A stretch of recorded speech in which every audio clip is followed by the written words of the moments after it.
If we could just start at the beginning, how did you meet Donald Trump? I met Donald when they were filming The Celebrity Apprentice at the Playboy Mansion.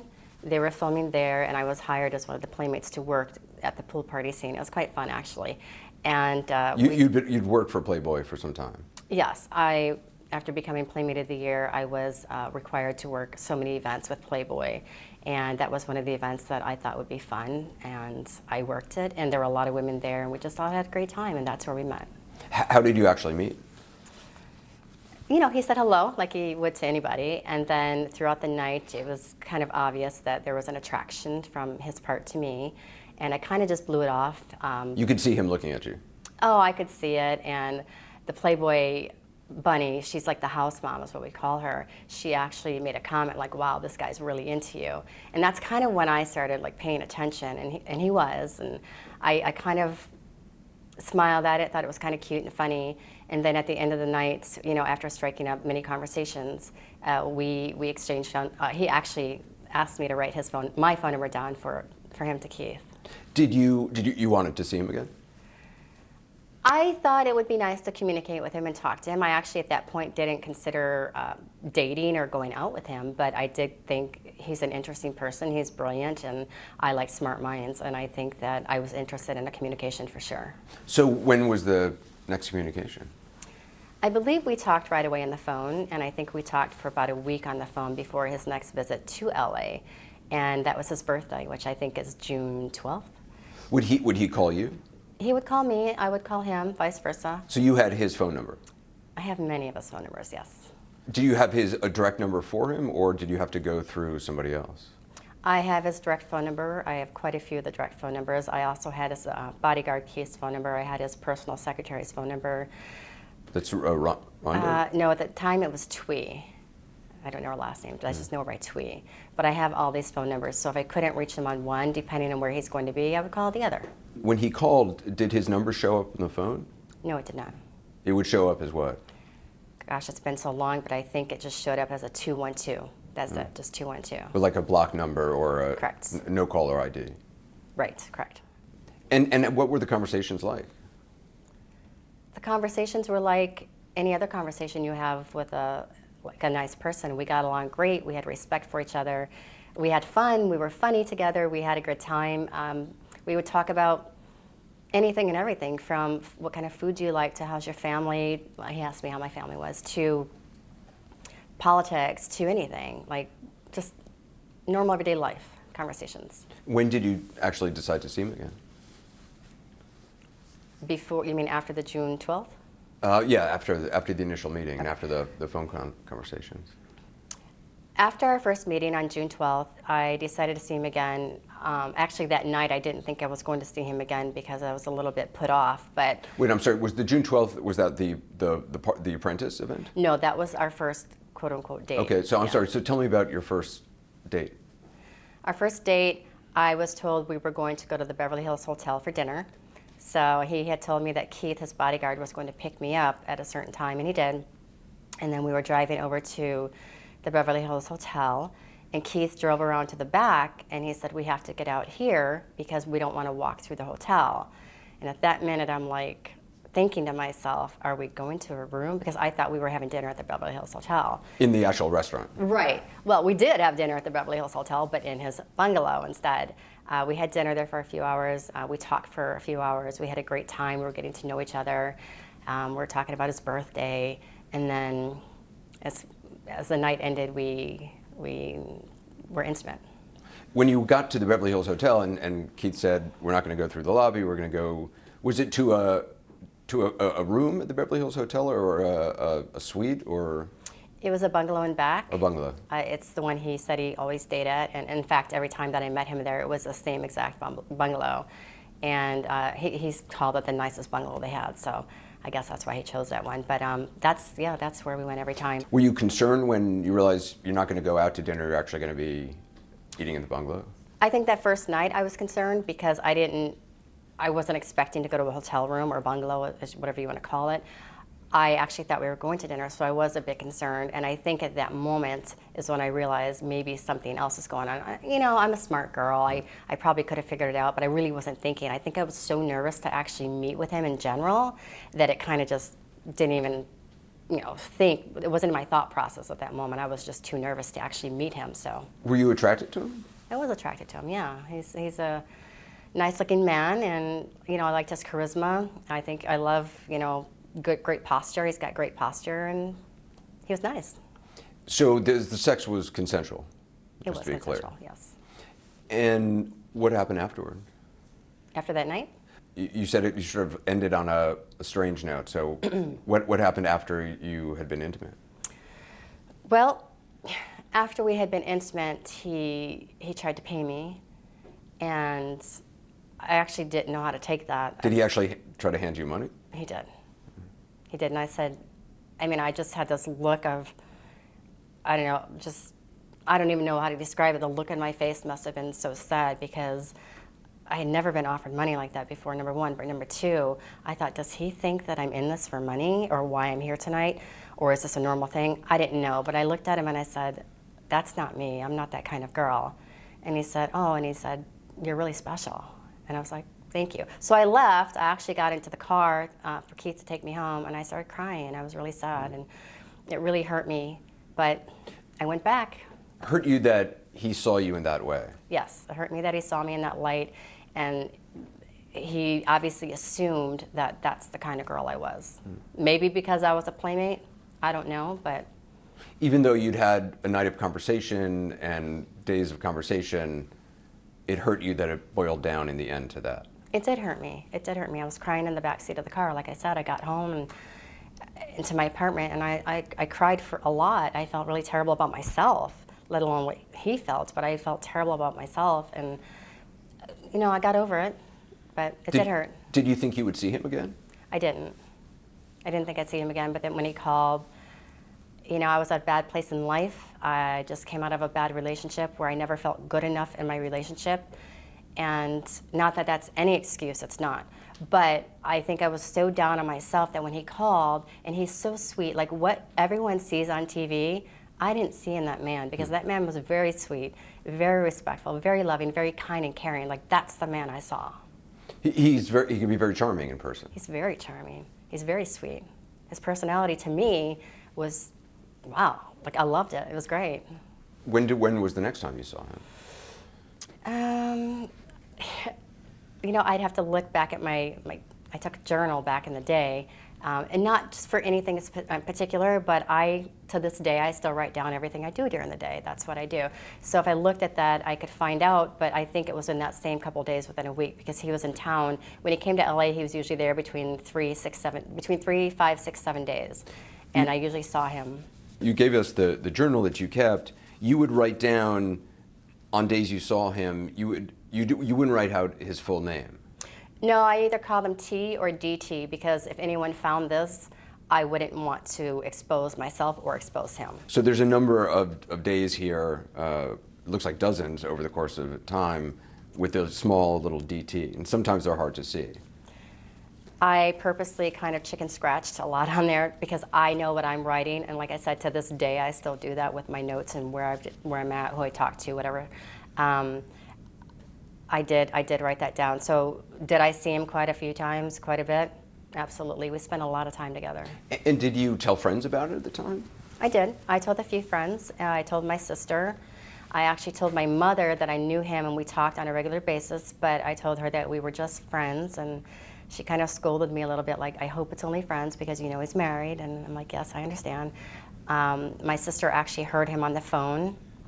She was with me one time, and she, I couldn't hold the phone because I was busy, so she put him on speaker and we were just talking. I mean, I didn't care. It's like she knew anyway. So when you have a relationship with somebody, you don't hide it, right? If there's feelings, you don't hide that relationship. Did he ever ask you to hide it? No, he didn't. Never. So there was never a conversation of don't tell anybody? Never. In fact, I think once he asked, does your sister know? And I said, yeah, she knows. He's like, aw. So he wasn't afraid to hide it at all. And you knew he was married? I did. Did he bring up his wife? Did you bring it up? No, I never brought up his wife. He did once, and that's the only time I can remember when he said she was an intelligent woman. She knew, like, I don't know, 4 or 5 languages. But other than that, he never talked about his wife, and I never brought her up.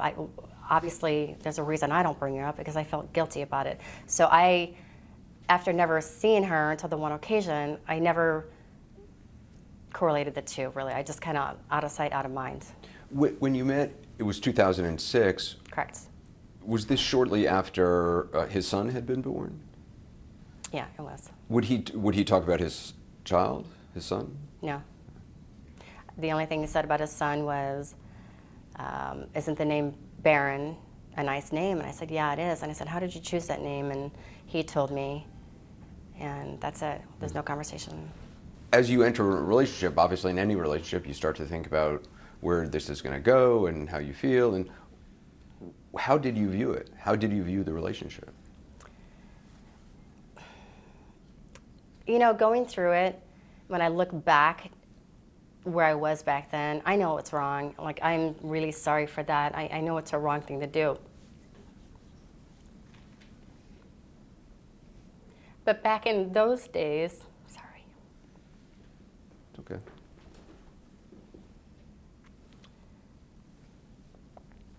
Back in that day, I was a different girl. I had fun. I was in the Playboy scene. I was just enjoying life as much as I could. And, when I got with him, actually, there was a real relationship there. There were real feelings between the two of us, not just myself, not just him.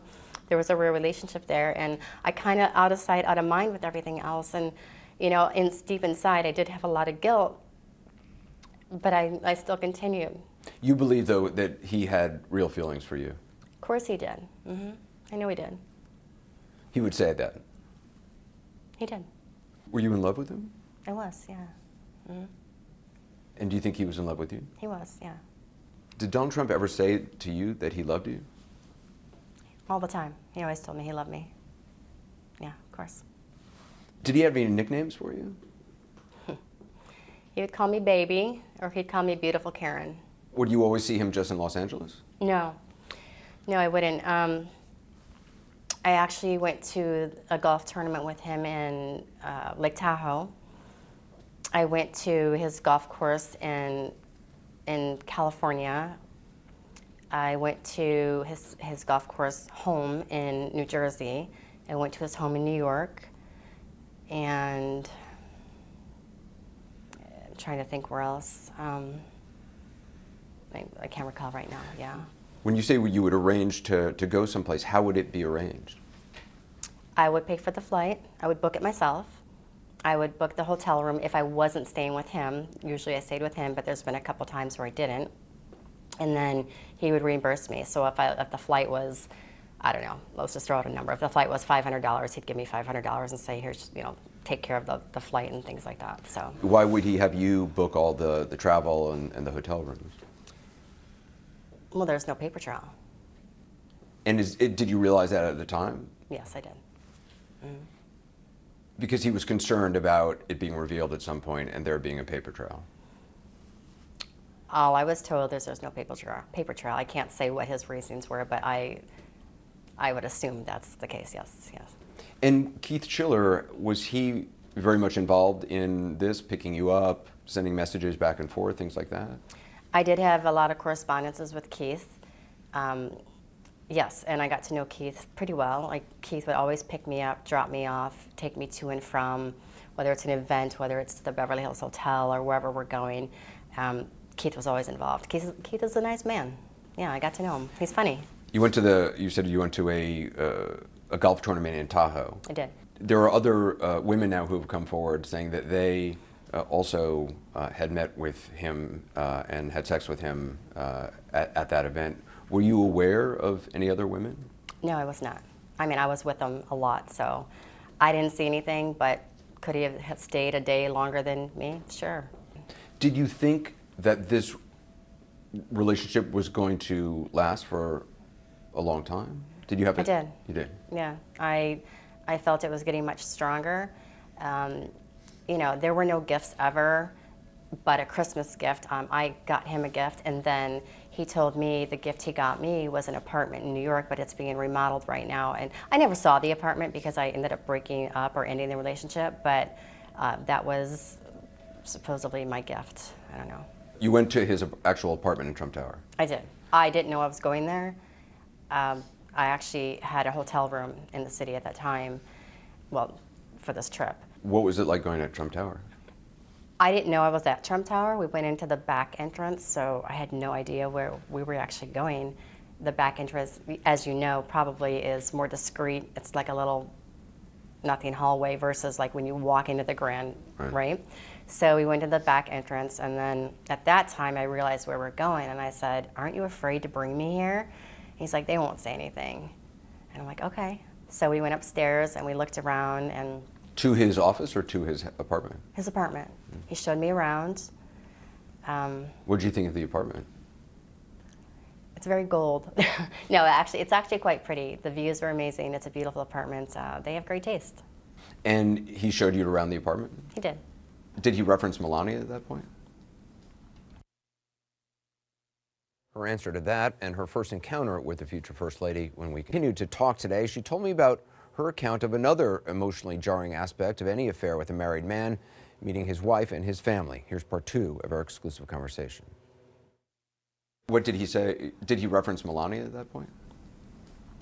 He did. We passed a room, and he said, "This is Melania's room. She likes to have her alone time or to get away to read or something like that." And I'm like, "Oh, okay." That's when I kind of thought, maybe they're having issues. I didn't ask. It's not my business at that point. How did you feel being in his apartment? Guilty. Very guilty. Mm-hmm. Why guilty? I couldn't wait to get out of the apartment, actually.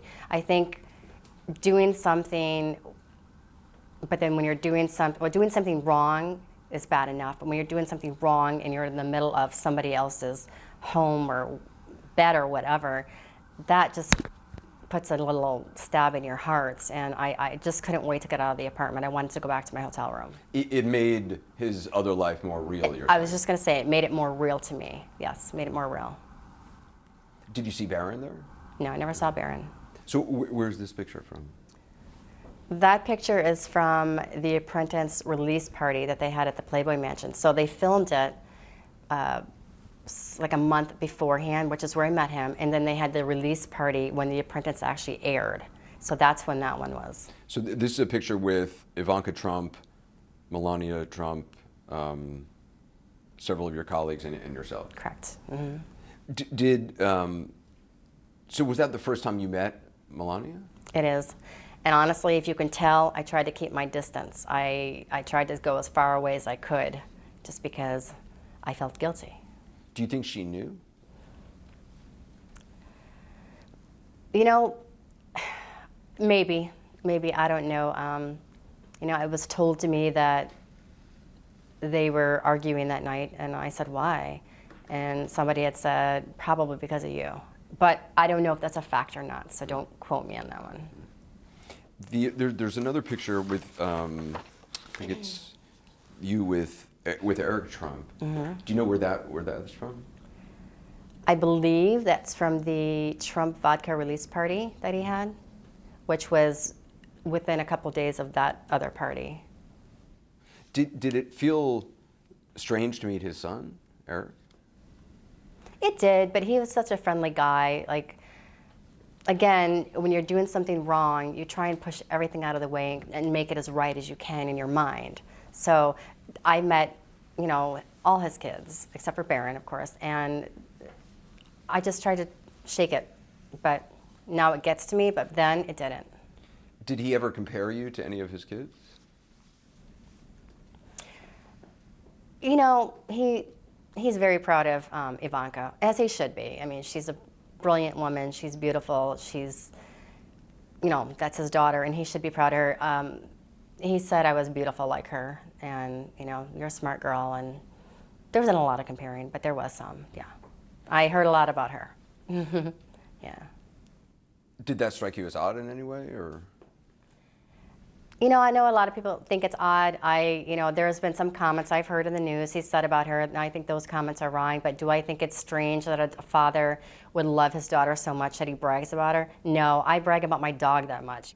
I guess, some people seeing this are not going to believe that you had a relationship. Hope Hicks has said categorically you did not have a relationship. There's no truth to this. When you heard that denial, what did you think? Well, I think somebody's lying, and I can tell you it's not me.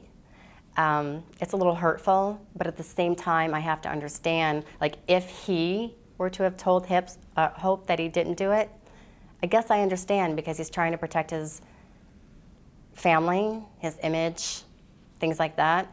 But it was definitely a little like, wow, you're gonna lie about that? But okay.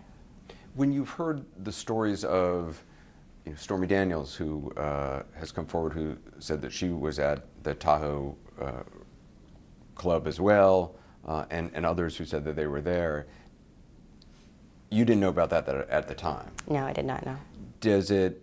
What did you think when you heard that? My first thought was, how could she have been with him when I was with him? The only time we weren't together on that particular trip was when he was on the golf course golfing. I didn't go, clearly. But I went to every event, every after thing, parties, daytime things. I was there. That's why I can't understand. Now, I do remember him saying, he came in one day and said, oh, there were a bunch of porn stars out there. They were wanting pictures of me. And I'm like, oh, that's funny. It's cute, whatever. I do remember him saying that, but I can't imagine when he found the time, except for maybe the day I left. So it's kind of like, wow, how'd this happen? Did you think maybe this would lead to a marriage? Her answer to that just ahead. I also asked her about the extent of the sexual relationship she says they had, whether she was worried that this would all come out, and how the relationship ended, as well as this. If Melania Trump was watching this, what would you want her to know? Put all of that aside. Did you think maybe this would lead to a marriage? Maybe. That's something, though, you liked him enough, that's something you would have liked? Maybe. Did he, at the time, tell you that you were his only girlfriend? Or did that subject we never really discussed that. I knew he talked to ladies, but I didn't know there was anything else. I didn't know he was intimate with other ladies. But I guess it makes sense. If he's doing it behind his wife's back, why would he not do it behind my back? So. But at that time, in the frame of mind you were in then, you felt you were the only other person. I thought I was the only one, yeah. I did. I thought I was the only one. Do you have any text messages, photographs, videos, anything that would dispute the Hope Hicks' statement that this never happened? Let me just say this. If you're in a loving relationship, do you try and collect evidence? That's not what you were thinking about. No, not at all. Not at all. In fact, the only thing that I have really is my journal that I keep. And like I said, I still do it to this day. It wasn't out to get anybody or, gosh, get anyone in trouble. But those are my notes. Those are for me. No, when you care about somebody, you don't try and set them up in any way, shape, or form. That's my opinion. But I'm just wondering if, some couples take a lot of pictures, put them on Instagram, or just take pictures for themselves. That wasn't something you two would do. Privately? Yeah. No, I didn't want anyone to find me in that compromising position, let alone him. But I guess at the time, I kind of thought more about myself. Like, I would never want anyone to see pictures of me like that. So it just so happens that I'm very protective of my image. So I guess I protected him too without even knowing it. Were you worried about people finding out? I was for a while. You talked to your sister and others, yeah, but friends. I was for a while. In fact, there were a couple instances where we were out in public, and he had his hand on my back, and I kept thinking, I'm looking around, there's a lot of people. I'm like, how do these people, what are they thinking? I don't know what they were thinking, but I thought it was going to get out. So I was scared every time we went to an event. I thought, this is going to get out, and I didn't want it to get out. But at the same time, I felt so honored to be with him in a sense that I'm like, I don't care who knows, but I didn't want that reputation either. So it was kind of like the saying, damned if you do, damned if you don't. You're saying you didn't want it to get out because? I mean, look at the bad things people are saying about me now. I didn't want that then, and I didn't want it for him either. I mean, this is a hard question to ask, but you said you had sex that first time. All these times you saw him, this was an ongoing sexual relationship. Absolutely. Can you estimate how many times you actually saw him? Again, when you're in a relationship, do you count how many times you have sex? No. However, I can tell you we saw each other a minimum 5 times a month, up to bigger numbers per month. So we, over the course of how long? Over the course of 2006 through, I think I ended the relationship April 2007. So we were together 10 months before I chose to end it. So we saw each other quite frequently. So dozens of times you were together. Many dozens of times, and you were intimate. Yes. Many dozens of times. This is another tough question, and again, you don't have to answer it, but it's been raised with other people. Did he ever use protection? No. No, he didn't. Was that something you thought about, or it didn't concern you at the time? You know, we talked about it right beforehand. He was starting to, and then he's like, I don't like these things, and you know, we discussed things, do you, blah, blah, blah, and we were just honest with each other, and we didn't use any. You talked about ending the relationship. Who ended the relationship? I did. Why? I was just feeling so guilty. It was just digging inside me. I think the excitement of it took over for a while, and I did care about the man, I'm not gonna lie. So that made it hard to end it, but I think I just started feeling so bad about myself. Like, how could I do this to A, myself, but to B, to a family? Whether they get along or not, it's still a family. I just needed to get out of it. I just needed to get out of it. It just was tearing me apart in the long run. That's a hard thing to do, to end a relationship, any relationship. It was very hard, but I knew I needed to get out. How did you end it? He wasn't in town, and I just simply said, look, this isn't working for me. And he's like, why not? And I told him, I blamed it on my mom. I said, look, I know my mom knows about you, but she would be really, really devastated if she found out we were actually having a relationship and being intimate together, and you know, the feelings, and I don't want to disappoint my mom. And he said a few words, and that was about it. But you know, it is what it is. We ended it, and we didn't talk for a long time again. We started talking again in 2009. I went to the Miss on one of the pageants in Vegas with a girlfriend of mine. We weren't together, but we talked a lot. We went to his room and just chit-chatted. He invited you to the pageant? He did. He got us a room at the Trump Hotel in Vegas, a suite, really nice one. And you know, there were no intimate relations. I had a boyfriend at the time, so there was nothing like that at all. And then we stayed in contact for a little bit, and then we lost contact. Up next, I asked Karen Mcdougal about whether she ever thought about rekindling the relationship. I also asked her about what happened when Donald Trump announced his candidacy, how at first she says she didn't want her story to come out, and then something changed. Interview. Did you ever think about rekindling the relationship? Not while he's married, no. Yeah, of course I did. I had feelings for the guy, but not while not while he was married. At that point in time, I would never do that again. No. You didn't speak. I mean, you told friends, as anybody would tell friends, about a relationship. Sure.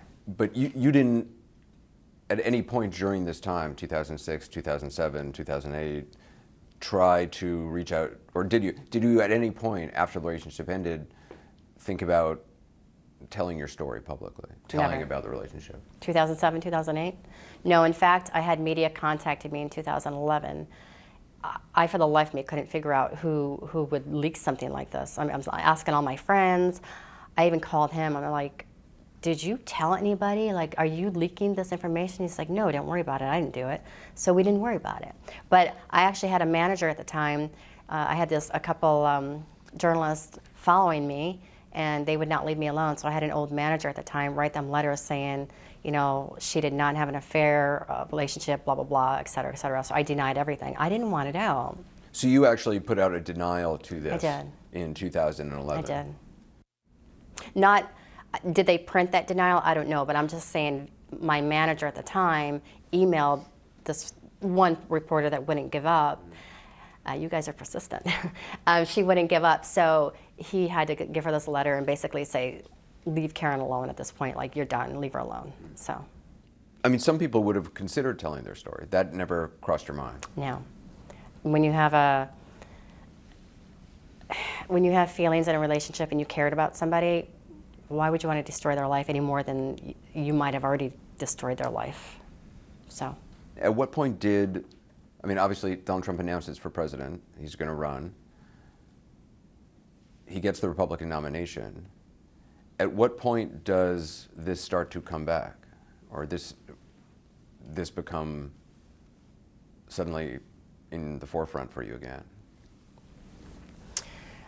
I was watching the Republican debate with a friend named Johnny. He's one of my good friends from many years ago. He said, you know, this story is a big story. And I said, no way, it's not gonna happen. I go, you know where I stand on this, Johnny? I will never say anything. We dropped it. Your friend Johnny was saying this story, meaning the story of your relationship with... Right.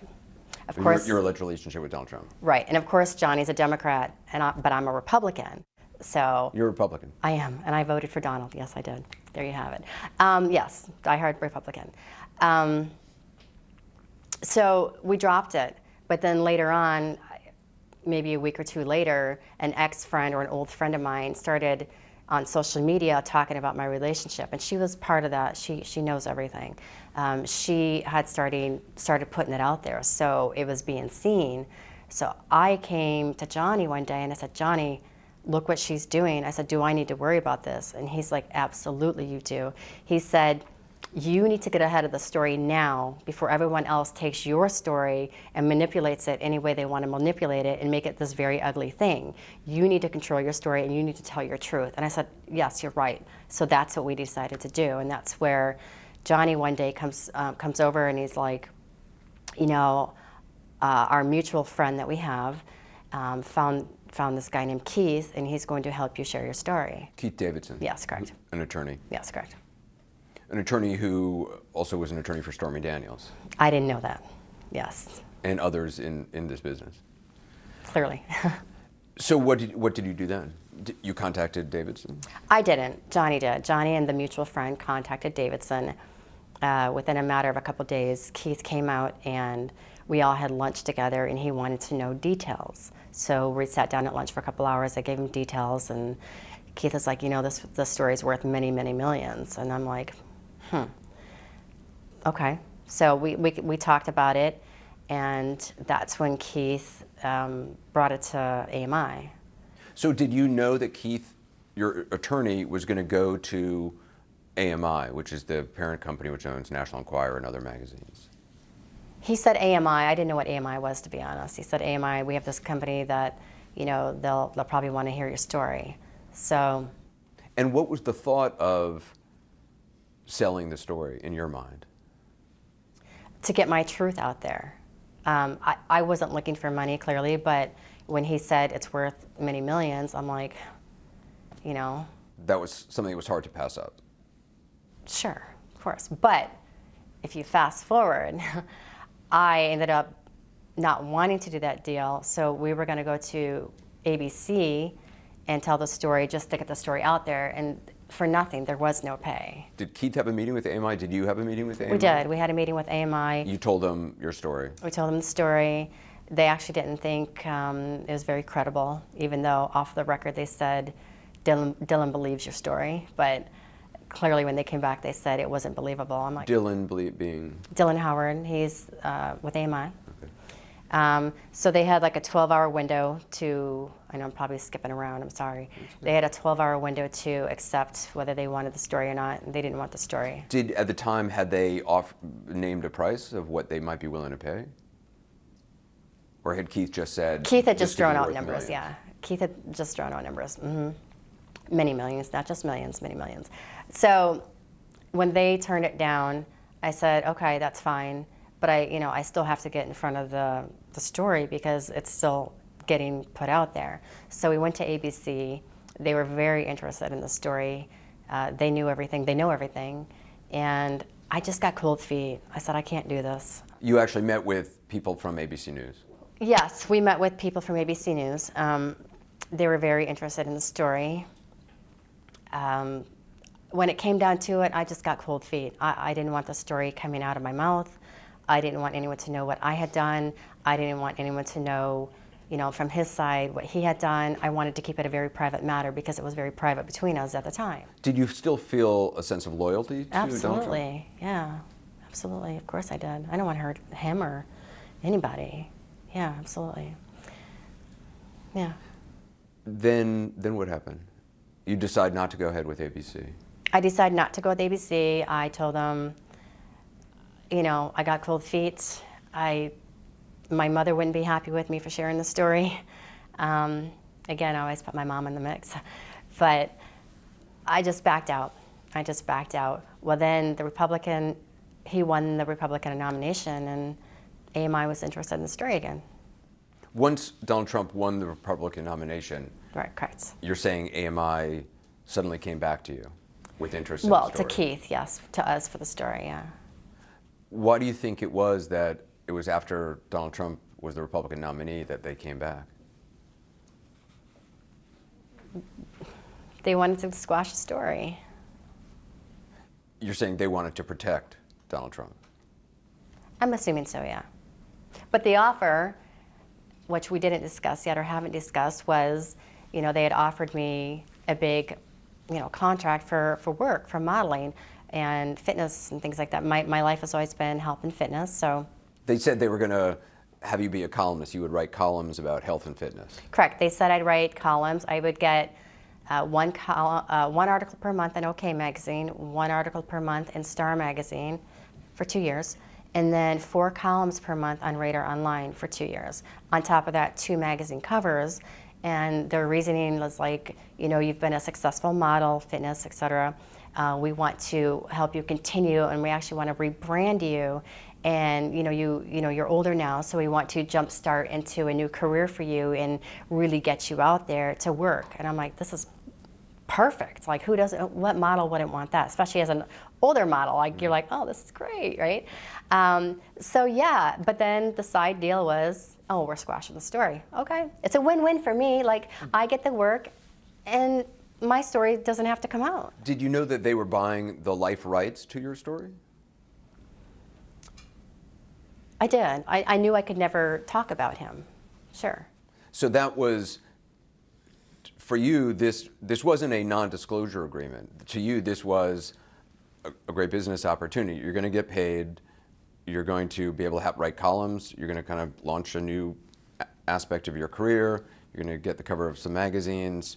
And on top of it, you're going to sell them your story, but they're not going to publish it, and therefore, correct, there's not going to be any ramifications correct, for the story getting out. Absolutely. I mean, who wouldn't want to get this work, and then that work could lead to other work or to other work? Who knows where it could lead? Of course I was excited. So in essence, you were happy to have the story killed. Yeah, of course. Like I said, I never wanted to come forward. And you were going to get $150,000 for it, for having it killed and launching potentially a new career. Well, more importantly, I looked at it as I was doing work, the columns, the covers, and I'm getting paid for that. Oh, and my life story is like never has to be shared. It was more about the way it was presented. It was more about protecting me. It was more about, we don't want to tarnish your image. We want to keep your brand wholesome and whole. So I'm like, that's awesome. That's great. So that's the way I perceive this contract. It was a win-win, like I said. Had you ever heard the term at that point, catch and kill? No, I had not. Do you know what catch and kill is now? I do now. Yeah, I do now. What's your understanding of what catch and kill is? From what I'm learning, a catch and kill is somebody, for yourself, for example, taking a story about somebody you like or care about or have a friendship about, and they squash a story so it doesn't hurt you. So hurt them. The allegation, AMI, which says they don't do catch and kill, but a number of former employees of AMI have told The New Yorker that routinely they have done catch and kill. They have purchased the rights to a story, done Sure. an interview, in your case with you, get your story about Donald Trump, but then they never publish it. And Right. they own the rights to it, and you can't tell it to anybody else. So the story is effectively killed as a favor to, in this case, Donald Trump. Right. Did you know that that's what was going, or that's the allegation of what was going on here? Did you realize that at the time? I knew the story wasn't going to be printed. Yeah. Why do you think they squashed the story? Back then or now? Now. They didn't want to hurt him. You think it's because of a personal relationship with the guy who runs AMI is friends with Donald Trump? Correct. Do you think, I mean, you wouldn't know this, but do you think Donald Trump would have been aware of this deal? That they were allegedly doing him this favor? I wouldn't know, but based on what I'm learning, as we're all learning together as we read, and one of the big complaints with why I think my contract is illegal is because his attorney was talking to my attorney, so... You're saying Donald Trump's personal attorney, Michael Cohen, Correct. was talking Speaking to with Keith Davidson, your attorney. Without me even knowing, without my knowledge, I would assume that maybe he knew. I know his attorney did. I can't say that he knew, but his attorney. How do you know that Michael Cohen and your attorney, Keith Davidson, were in communication? I didn't know. I'm just learning this as you're learning this. It's been reported, and my attorneys, they know. And to you, the idea that Michael Cohen would be in communication with your attorney at the time, theoretically, there would be no reason for Michael Cohen to be having communication with your attorney because this was a deal between Keith Davidson, you, and AMI. Right. So why was he involved in my deal? And why wasn't I told that he was involved in my deal? That's not fair, and it's, quite frankly, illegal. It's wrong. How quickly was the AMI deal done? Once we agreed upon the jobs, the financial payment, and things like that, it was done very quickly in a matter of a day or two. Basically, I was going out of town, and I said, I'll get back to you in a week when I get back into town. They said, the deal really needs to be done now. I'm like, okay. So I think it was done within that night or the next day. Do you remember what day this was or when this was in the presidential race? It was in August. I signed the deal August 6th, so it was probably August 5th or 4th that we finalized and then signed on the 6th. But I can't tell you, I don't remember where the race was. So this is in the last month or two of the presidential race. Mm-hmm. Do you think the presidential race had anything to do with this deal getting done? When I'm looking back at it now, possibly, yeah. How so? Well, as an American citizen, we know that if you don't put all your evidence out, so to speak, that you know, or if you're paying to squash stories, or if you're given illegal campaign funds, we know it's illegal. So like I said, I'm new at this. I'm learning. You all probably know this, but I'm learning this stuff. And would it have been potentially damaging if your story had come out in the last month or two of the presidential campaign? I don't know how damaging it would have been. You've seen the other stories about him. It didn't hurt him. So could it have been damaging politically speaking? Probably not. However, I think it could have damaged maybe family. I don't know. But, I mean, it depends on who you ask. It definitely could have damaged. I don't know. I mean, with that illegal campaign fund, I think that definitely would have damaged. But the rumor of, somebody's rumor or someone saying you had an affair or a relationship, does that really damage people? The thought, though, of telling your story to AMI, some people hearing that are going to think, A, you wanted money, and B, you wanted to damage the president. I voted for the president. I voted for Donald. Why would I want to damage him? That's my party, Republican Party. That's my president. I did not want to damage him or hurt him in any way, shape, or form. But I also didn't want to put out the story because I didn't want my reputation to be damaged. I care about myself as much as I care about anyone else's reputation or personal life.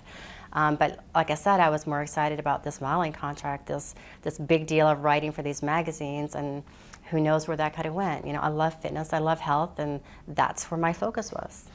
When you first went to AMI, and Keith Davidson was telling you, oh, they're going to pay millions for your story, had they said, okay, yeah, we're going to run this story and we're going to pay you $2 million, would you have gone with that? Would you have done that? Probably not. Really? No. I mean, it's hard to say, but probably not. It's a lot of money. It's a lot of money, but you also have your conscience. Like I said, I'm a different girl today. I've, returned to my roots of my faith, spirituality. I'm going to church. I'm involved in ministry. It's not where I'd want that to go, If Donald Trump hadn't been running for president, do you believe this deal would have been made with AMI? Knowing what you know now. Probably not. No. Probably not. You're you're convinced now this was an effort to do a favor for Donald Trump in the last few months of the presidential race? Unfortunately, yes. When you heard the Access Hollywood tape come out, just on a personal level, I'm wondering what you felt. You know what? I was disgusted. More of her answer to that question next. Also, she talks about the legal consequences she could face for speaking out and how she feels about that possibility when our exclusive conversation about it during our conversation. When you heard the Access Hollywood tape come out, just on a personal level, I'm wondering what you felt. You know what? I was disgusted. I had not seen that in him at all. Like when our relationship was going on, I didn't see that side of him at all. Like I said, he was very respectful. He was a gentleman. When we were out in public, I even had friends go, wow, he's really respectful to you when he's out in public. And, his hand's always on your back or your shoulder, and he always introduces you. I didn't see that side of him until I started watching TV. And, that's not the man that I knew. So I was kind of disgusted on those comments. And I have brothers. I've heard my brothers say things, but that was pretty bad. It wasn't just locker room talk, as he said. No, I mean, I've heard my brother's locker room talk, and, did he mean to say it? He said it. Would he really do it? I don't know. I've never seen that side of him. And when you heard other women coming forward alleging touching inappropriate behavior, I'm wondering what you thought. Again, I was kind of mortified. I was like, wow, is he capable of that? Because I didn't see that. But clearly, women have their stories and their opinions, and if they were violated like that, they should come forward. AMI has put out a statement saying that you can talk to the media, that you're free. Yeah, I saw that statement too. But according to their attorney, I can't. There'll be financial ruin. They still own the life rights to your story. They do. They can transfer, according to the contract you signed, they can transfer those life rights to some other publication, correct? I don't recall that part, but I'd have to see Okay. It's been a while since I've read it. I understand that 10 months after the election, David Pecker actually had lunch with you. What was the genesis of that?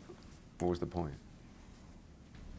I was told that David Pecker wanted to have lunch with me because he was happy about the way I answered my interview in one of the articles magazines. I don't remember which one, I'm sorry. He wanted to thank me, and he wanted to thank me for my loyalty. Loyalty? Loyalty.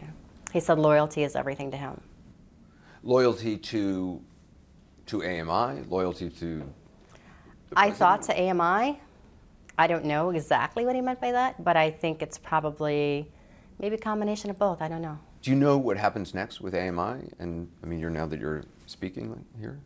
There could be a big lawsuit, like against me. There could be financial ruin, but that's why I have really good attorneys to make sure that doesn't happen. Am I scared? Do I feel threatened? Absolutely. But I feel I had to protect myself. I had to stand up for myself. And I almost feel violated in the fact that I didn't know what was going on behind the scenes. So I'm quite mad at that. I'm angry. I feel taken advantage of in a sense, and I just want the right to be made. I want it to be right. You filed the lawsuit, but you are speaking to us. So what is the point of the lawsuit? Why did I file a lawsuit? Yeah. I want my rights back. I mean, you want the rights, the life rights to your I story want my back. life rights back. You know, it's been, yeah, I want my life rights back. I feel like the contract is illegal. I feel like I wasn't presented correctly. I was lied to, and everybody involved in this deal. I want the rights back, and I want to share my truth because everyone else is talking about my truth, which I need to share my story. Everyone else is talking about it. I've never talked. Since the day it happened, I have refused to speak publicly, privately even. My friends know, my family know, but nobody else knows. I wanted to keep it quiet, but now that it's out, I need to control it. I need to control it. Do you feel better having spoken? I do in a sense. I do because I'm actually standing up for myself now, and I really didn't do that before. And now people know my truth. I'm not a liar. I'm perceived as a liar or this and that, all these bad names. I did what I did. I'm not proud of it, and I feel terrible about it. But I'm a new woman, new creation, and I'm standing up for myself. When we come back, Karen Mcdougal's answer to this question. If Melania Trump was watching this, what would you want her to know? Questions about what more she may hope to gain from speaking out. You know, some people hearing that are going to say, look, you're in it for the money. They're going to say, okay, obviously we are not paying you for this interview. We don't pay for interviews, but you may go from here and write a book or make a movie or whatever it may be. To that you say what? Bottom line is this. I've offered to give back the $150, even though I only got 55% of that. I've offered to give back the $150 just to have my story rights back. The story's out there now. I'm not telling the nitty-gritty details, as you can see. I'm very selective in what I'm saying about our relationship. I'm not out to make money on this. I'm out to get my rights back, to prove a contract was illegal, that I was taken advantage of, and then go back to my life, period. Did it anger you? I mean, is part of this because people at the White House have said you're lying, you're not telling the truth? No one likes to be called a liar, but no, it's more about the illegal portion of the contract and them not fulfilling what they promised me. They promised me this work. To date, there are only 10 articles in OK Magazine, 10 articles in Star Magazine, and maybe 7 on Radar Online. Radar Online, I'm supposed to get 4 per month. I mean, the 2 years is up in August. I've gotten really nothing out of this. So you think that whole talk of helping you relaunch kind of a whole new phase of your career? That was fake. They didn't want to help me. I thought they wanted to keep my reputation clean from what they said. They wanted to rebrand me. They wanted to, I'm an older model now. They wanted to make something a new start. They promised me all these wonderful, beautiful things. Even when I met with David Pecker and Dylan and Keith in New York, this is back last August, they offered me many more opportunities, but I haven't seen anything yet. Not that's not part of the contract, but my point is they keep dangling the carrot. I'm not playing that game anymore.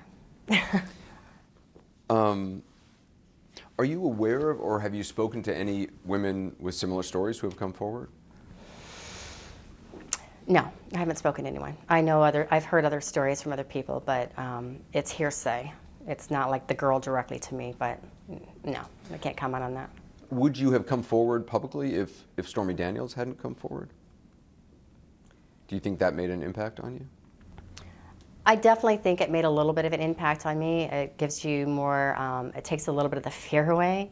However, I probably would have, just because as I'm learning about this contract and the people involved and the way I was treated and all the behind the scenes things that I wasn't aware about and all the work I'm not getting, which I contracted for, yeah, I probably would have come forward. If you didn't get what you were told in a contract work-wise, wouldn't you say something? Of course. Do you have any regrets about the relationship that you said you had with him? Back then? Yeah. The only regret I have about the relationship that I had with Donald was the fact that he was married. If he weren't married, I wouldn't have any regrets because he treated me very kind. He was very respectful. As I told you, it was a good relationship while it happened. Now, had I known at the time there were supposedly all these other women, no, I wouldn't have been in the relationship. But I didn't know that at the time. So, no regrets except the fact that he was married. If Melania Trump was watching this, what would you want her to know? It's a tough one. Or say to her? Yeah, what can you say except, I'm sorry. I'm sorry. I wouldn't want it done to me. I'm sorry. Karen Mcdougal. Reaction now from our panel. Dana Bash is here. David